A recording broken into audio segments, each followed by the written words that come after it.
শুধু কি ওই বুড়া কয় মানে সুবহানাল্লাহ মুরব্বি বলতেছে মানে ওই মুরব্বি বলতেছে মানে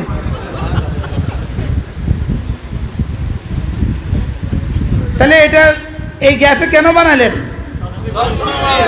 সুবহানাল্লাহ সুবহানাল্লাহ সুবহানাল্লাহ সুবহানাল্লাহ সুবহানাল্লাহ সুবহানাল্লাহ সুবহানাল্লাহ সুবহানাল্লাহ সুবহানাল্লাহ সুবহানাল্লাহ এখানে নার্ভ আছে কয়েকশ একটার মধ্যে যদি একটু দাগ লাগছে চর্বি একটু জমছে একটু একটু একটু এদুর চর্বি জমছে একটা নার্ভে এরকম তার আছে তার এরকম তার কি আছে গত বৃহস্পতিবারে আমার বড় ভাইয়ের অপারেশন হয়েছে তো ডাক্তার আমার বন্ধু অপারেশন পুরোটা ডাক্তার আমাকে ওনার স্ক্রিনে দেখিয়েছে পুরো বডি ভিতরে যা আছে আমি সব দেখছি একদম A to Z ভিতরে যা আছে সব দেখছি এখানে এরকম তার আছে তার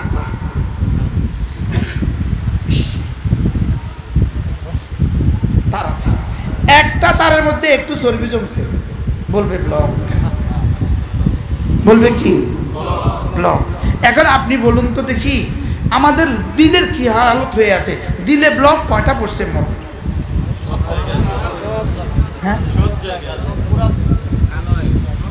হ্যাঁ সব কি হয়ে গেছে এবার এই ব্লক ছুটাবেন কি দিয়া সুবহানাল্লাহ বলে এই ব্লক ছুটাবেন কি দিয়া লা ইলাহা ইল্লাল্লাহ লা ইলাহা ইল্লাল্লাহ লা ইলাহা ইল্লাল্লাহ লা ইলাহা ইল্লাল্লাহ মুহাম্মাদুর রাসূলুল্লাহ এজন্য 2 নাম্বার জিম্মাদারি হলো একজন মুসলমানের উপরে 2 নম্বর জিম্মাদারি হলো 5 ওয়াক্ত নামাজ পড়া সুবহানাল্লাহ আবার বলেন কয় ওয়াক্ত নামাজ কয় ওয়াক্ত জোরসে বলেন সবাই বলেন বলে না কয় ওয়াক্ত কয় ওয়াক্ত মোট এখানে কয়টা আঙ্গুল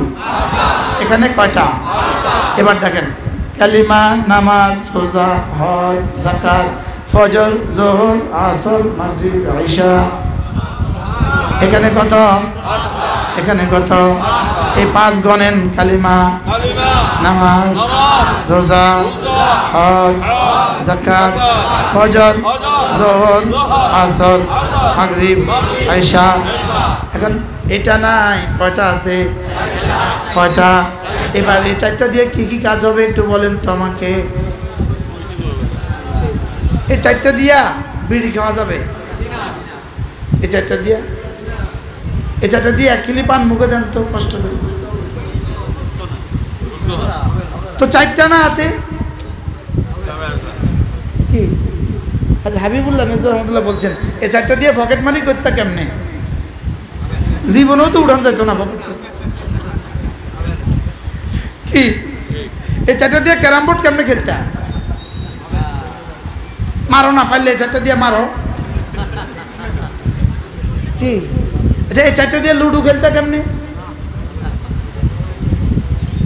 তাবারাকাল্লাহু আহসানুল খালিকিন এটাকে গ্যাফে বানিয়ে দিলেন কেন এটাকে এতটা দূরত্বে বানিয়ে দিলেন কেন দেখেন শুধুই এইভাবে করার জন্য আর এখানে দাগ কেটে দিলেন কেন শুধুই তাসবিহ পড়ার জন্য এটাকে গ্যাফে না দিলে লোকবা তুলতেন কিভাবে সুবহানাল্লাহ আচ্ছা এই ডাল ঝোল মাছ গোশত সব এটার ভিতরে দিয়া এভাবে তুললেন একটুও পড়লো না সোজা মুখে চলে গেল আচ্ছা এটার ভিতরে ডাল পড়ে গেলে প্রতিদিন জামা কেমনে পাল্টাইতেন আচ্ছা এটা পড়ে না কেন সুবহানাল্লাহ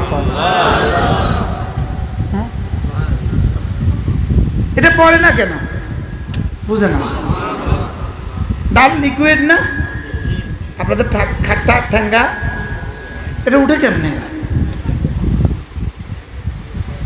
ফাতাবারাকাল্লাহু আহসানুল খালিকিন। তাহলে লোকমা তোলা বুঝলেন, তাসবিহ কেন বুঝলেন না? এটারও দুই কাজ, লোকমা তোলা, তাসবিহ পড়া।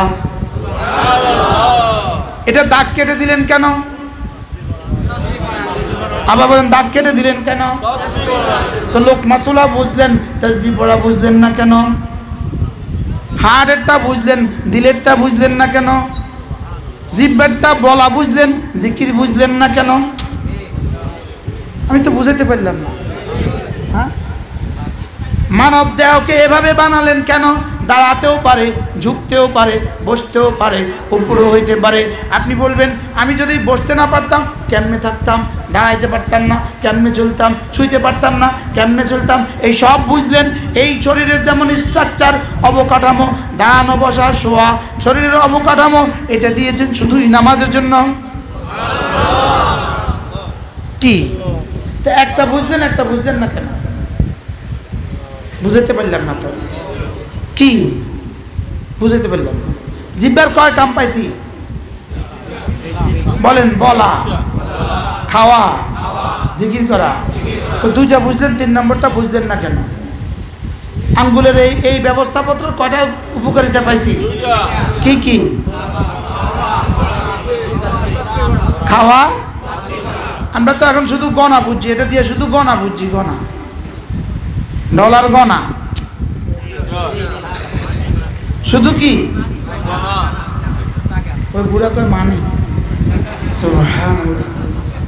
মুরব্বী বলতেছে মানে, ওই মুরব্বী বলতেছে মানে।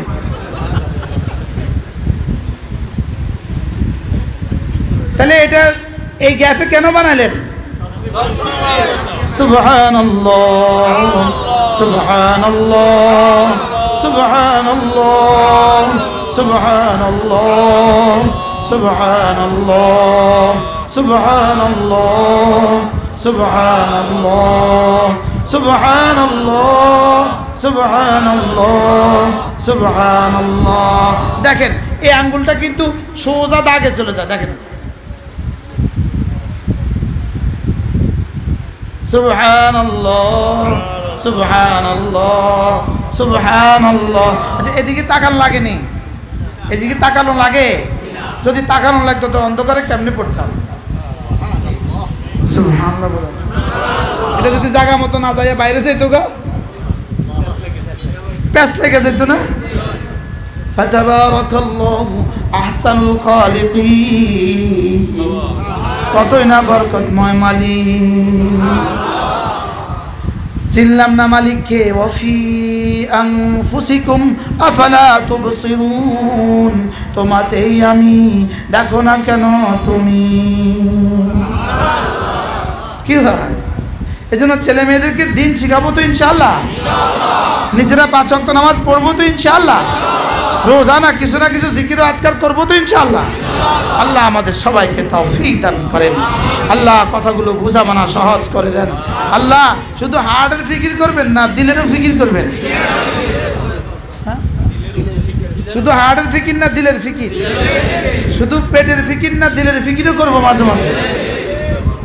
পৃথিবীর সমস্ত যোগ্যতা, সমস্ত উৎকর্ষতা, সমস্ত টেকনোলজি, সমস্ত সায়েন্স ও বিজ্ঞান শেষ ঠিকানা পেট, আর ওলামায়ে কেরামের জীবনের শেষ ঠিকানা দিল। নবীদের তালিমাতের শেষ উদ্দেশ্য দিল, আর পৃথিবীর সমস্ত বিজ্ঞানের শেষ উদ্দেশ্য পেট।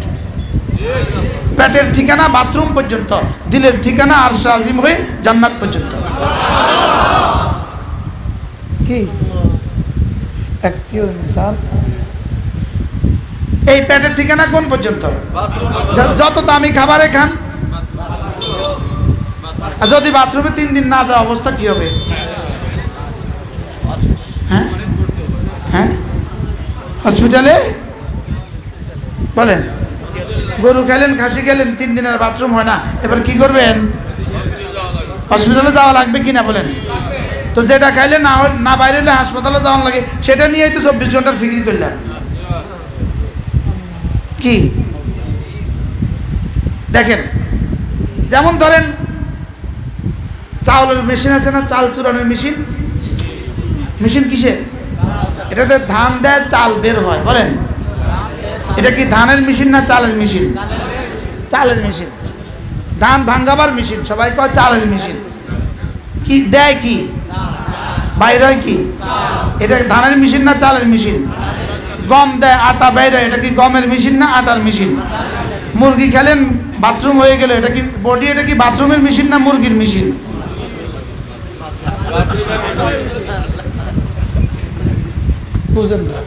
বডিটা কি বাথরুমের মেশিন না মুরগির মেশিন? পায়খানার মেশিন না মুরগির মেশিন? তো পায়খানার মেশিন নিয়ে জীবনে আর কত ফিকির করবেন? কি? আর দিল রব থাকার মেশিন।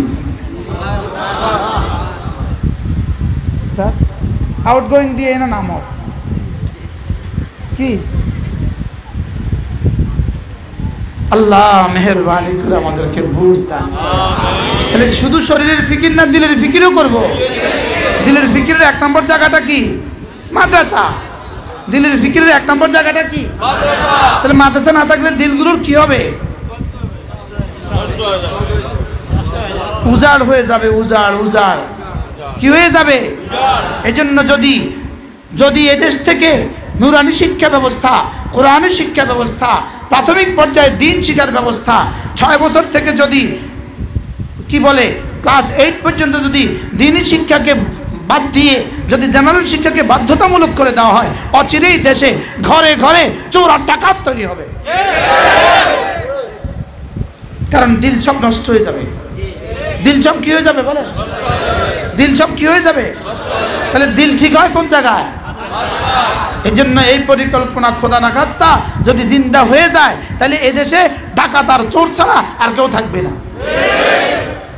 আল্লাহ আমাদেরকে হেফাজত করেন, আল্লাহ আমাদের সবাইকে রক্ষা করেন। আমাদের দিন, আমাদের ঈমান, আমাদের কোরআন, আমাদের দিল, আমাদের মানবতা, আমাদের মনুষ্যত্ব, আমাদের হিউম্যানিটি আল্লাহ তাআলা কিয়ামত পর্যন্ত বাঁচিয়ে রাখেন। আল্লাহ আমাদের মাদ্রাসাগুলোকে হেফাজত করেন। সকলে বলি আমিন। সুবহানাল্লাহি ওয়া বিহামদিহি, সুবহানাকাল্লাহুম্মা ওয়া বিহামদিক, আশহাদু আল্লা ইলাহা ইল্লা আনতা, আস্তাগফিরুকা ওয়া আতুবু